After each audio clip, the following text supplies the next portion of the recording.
हाँ एक कछुआ छ बुढ़ी बुढ़ी मतलब मेरा पैसा ना बता रहे हो माने इतना समझ में ना आई मतलब मेहरारू बाप रे बाप अब बता सारा दुनिया बता ए लखा मत कर सुना ना बोल ना अरे ढेर दिन बाद हमरा से भेटाइल बड़ घुस का तका हां हमरो के जगह हमर दे ए मैं तुम्हारे ब्लॉग्स पे कॉपीराइट मारूंगी ठीक है सुनिए ना कैमरा बंद कर दो ना तो फोड़ देंगे कैमरा एगो रुको ना भाई बोलिए ट्रिपल वाले पे बनेगा तिरपल वाला का हाँ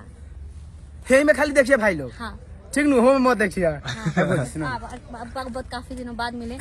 थे हम लोग ना हम लोग भलो दिन में मिलो नहीं झूठ बोला आगोश में मिले नहीं थे तो एक महीना हुआ ना एक महीना ज्यादा हो गया का 1 महीना से ज्यादा नहीं और हुआ। 3 साल से ना भेटाई रहलू तो कहाँ है बताओ 1 महीना हुआ था ज्यादा है भौजाई बड़ी तार दब काम बाटे छोड़ छोड़ के भाग जालू हमेशा और हम लोग को देखते रहिए ना आप लोग हम लोग को देखते रहिए हम लोग को देखते रहिए अब फिर वीडियो आने वाला है साथ में ना हाँ पाप रे, बहुत बड़े बड़े वीडियो शूट हम लोग कर रहे हैं आज ठीक आज फिर से हम लोग हाँ अच्छा लागेला नु कि रउआ लोग देवर भौजाई के ट्यूनिंग के लोग सपोर्ट करनी बड़ी प्यार देवे नी ट्यूनिंग वैसे जोड़ी मस्त कहो भौजी तो आप देखते रहिए आगे मान ले जानते रहो एगो खास बात जब हम आई रहनी नु तो भौजी से हम इतना छोट रहनी अब देखो ना बैठल बनी सामान का हो छोटे लंबे